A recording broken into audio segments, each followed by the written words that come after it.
नमस्कार भाई दोस्तों। बहुत से साथियों का सवाल है भाई, ये कह रहा था कि इंडिया गठबंधन की सरकार आ जाएगी, ये सरकार गिर जाएगी, कब गिरेगी ये सरकार। सबके मन में ये सवाल है ना।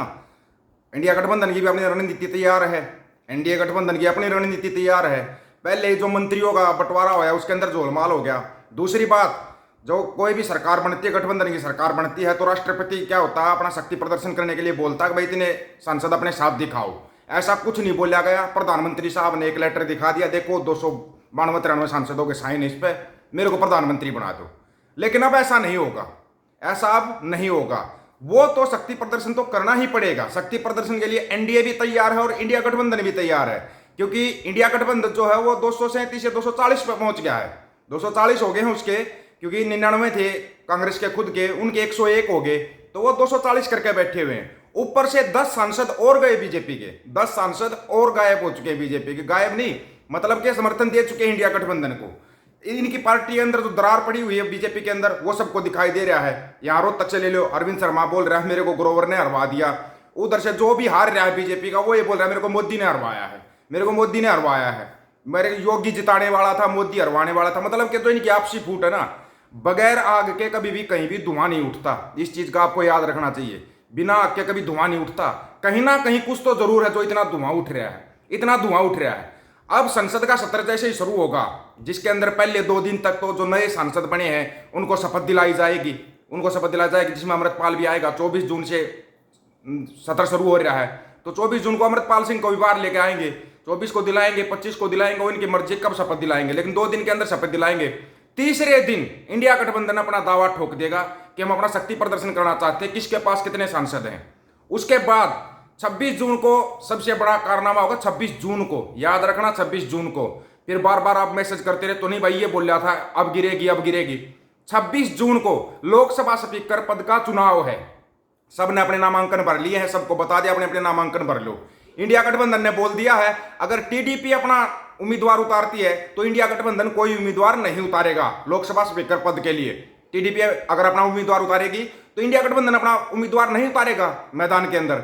अब टीडीपी बिल्कुल अड़ी बैठी है कि नहीं, लोकसभा स्पीकर पद तो हमारे को चाहिए। और गठबंधन कोई भी हो, चाहे एनडीए गठबंधन हो या इंडिया गठबंधन हो, लोकसभा का स्पीकर हमेशा गठबंधन का होता है। जो पार्टी सत्ता में होती है उसका नहीं होता। जैसे अभी एनडीए है, तो एनडीए के अंदर बीजेपी ज्यादा सीटें ले रखी है, बीजेपी के पास 234-37 सीटें हैं, तो बीजेपी अपना स्पीकर बनाने के, बीजेपी का स्पीकर नहीं हो सकता। ये अशोक गहलोत ने भी बोला था, जो राजस्थान के मुख्यमंत्री, उन्होंने भी बोला था कि लोकसभा का स्पीकर तो टीडीपी का ही होना चाहिए, रूल के हिसाब से होना चाहिए। अब मोदी साहब को पता है अगर लोकसभा स्पीकर इनको दे दिया तो फिर किसी पार्टी को वो तोड़ नहीं सकते, क्योंकि आपको याद होगा 2 बार जब अटल बिहारी वाजपेयी की सरकार बनी थी, लोकसभा स्पीकर कौन था? टीडीपी का होता था, टीडीपी का था। वो तो दूसरे कार्यकाल में 3 साल हो गए थे उसको बने हुए। एक मतलब हेलीकॉप्टर हादसे के अंदर वो इस दुनिया से चले गए थे, तब शिवसेना का लोकसभा स्पीकर बनाया गया था। लेकिन लोकसभा का स्पीकर होता गठबंधन का।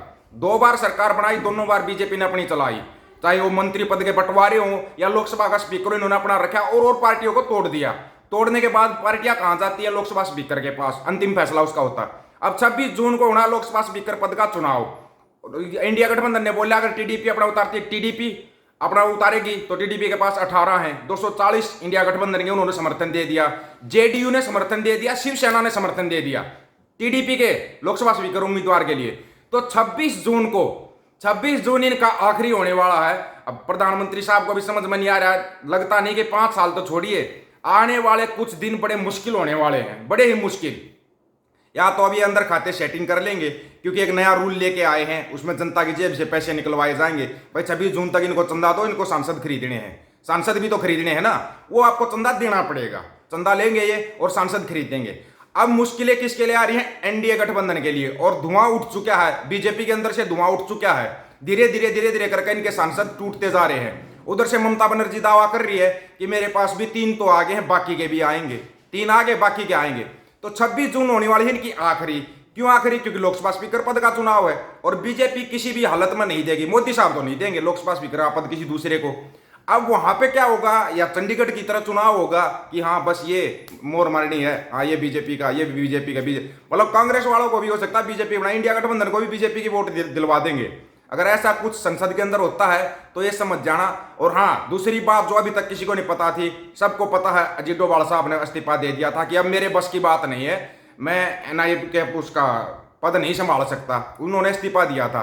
लेकिन मोदी साहब ने अपनी तैयारी कर दी है, पहले बता रहे मोटा मोटा। उनकी नजर है पंजाब के ऊपर, और दोबारा तीसरी बार डोभाल को ही प्रमुख बनाया गया है। तीसरी बार बनाया गया डोभाल को ही। बोला नहीं नहीं, जब तक मैं हूं तब तक मत छोड़ो इस पद को, जब तक हूं तब तक मत छोड़ो।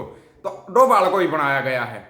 अब यहाँ पे देखने वाली बात ये होगी कि ये जो मोदी साहब तो अपनी चाल पे चल रहे हैं, जो उन्होंने एजेंडा सेट किया हुआ है। अब ये बात अलग है कि मुसलमानों को छोड़ के सिखों के बारे में बंडी प्रचार शुरू किया जा रहा है। सिखों का बंडी प्रचार शुरू हो चुका है। अगर आपको ना पता होता, आए दिन कभी कैथल के अंदर, कभी चरखी दादरी के अंदर, कभी बिहार के अंदर, कभी यूपी के अंदर आए दिन घटनाएं हो रही हैं, आए दिन। इन चीजों को आपको ध्यान में रखना पड़ेगा। ध्यान में, अगर लोकसभा स्पीकर तो टीडीपी का बन गया तो ये हो सकता है कि सरकार अच्छा काम करे, जनता का काम करे, जनता का काम करेगी। नहीं तो ये अपने मन का काम करेंगे। जनता कहीं जाओ कैसे इतरा इतराई करती रहो, इनको जनता से कोई मतलब नहीं है। इनको मतलब है फिर अपने पैसे से जितना खींच सकते हैं। अब आखिरी इनको ही पता है तुम्हारा आखिरी है, क्योंकि जनता ने आईना दिखा दिया। आईना, सबसे बड़ा आईना तो अयोध्या में दिखाया है। अब आप ये देखो, जो मुसलमानों को गालियां दे रहे थे, जो पाकिस्तान को गालियां दे रहे थे, वो अब अयोध्या के हिंदुओं को गाली देने लगे। वो तो भला हो यूपी पुलिस का जिन्होंने उसको गिरफ्तार किया, लेकिन पहले भी गिरफ्तार किया, ऐसे लोगों को छोड़ देते हैं क्योंकि इनके सिर पर जो हाथ होता है। लेकिन अगर सरकार गिर गई तो ये जो गालीबाज है ना, जो गालीबाज ड्रामेबाज है सोशल मीडिया के ऊपर, इनका इलाज ढंग से होगा। सब इनका इलाज होगा और ढंग से होगा, अच्छे से होगा, अच्छे तरीके से इलाज होगा इनका। ये भी आप देखना। अगर सरकार नहीं बदली हुई तो फिर तो भाई आप सोशल मीडिया के ऊपर यही गालीबाज और इन्हीं को देखोगे। इनसे अलग आप नहीं देख पाओगे। क्यों नहीं देख पाओगे? क्योंकि लोग क्या करते हैं, कोई 2 दिन अच्छी बात बोलता है बस उसे जुड़ जाते, फिर चाहे वो गालियां दे उससे जुड़े रहेंगे, उसको देखते रहेंगे। जबकि ये बहुत खराब मानसिकता हो चुकी है। इस मानसिकता को बदली करना पड़ेगा। 26 जून तक हो सकता है एनडीए गठबंधन रहे। 26 जून को पता लग जाएगा कि ये जो धुआं उठ रहा है, ये धुआं किस साइड से उठ रहा है। 26 जून को सब कुछ क्लियर हो जाएगा। सरकार 5 साल चलेगी या 5 दिन भी नहीं चल पाएगी। 26 जून को होगा क्लियर। फिर राष्ट्रपति महोदय को भी बोलना पड़ेगा, हाँ भाई अपना शक्ति प्रदर्शन करो, बताओ आपके पास कितने सांसद हैं। अगर तो लोकसभा का स्पीकर बीजेपी का चुना जाता है तो समझ जाना कि आप जो वोट डालते हो ना, डालो या मत डालो, वो आपकी वोट बेकार है। बेकार है।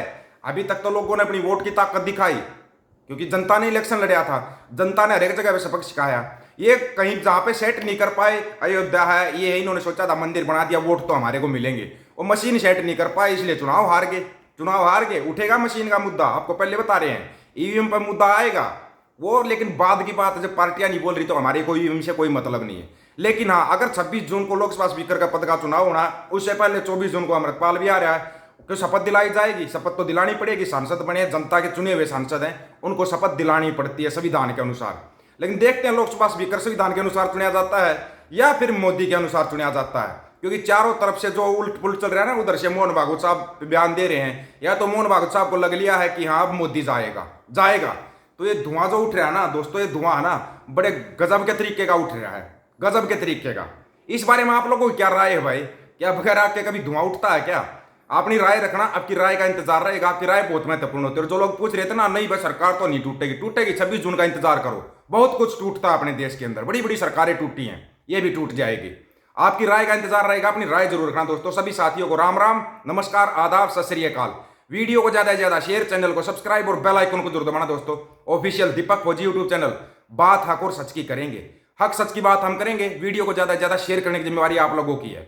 गज के आखो, वाहिगुरु जी का खालसा, वाहिगुरु जी की फतेह।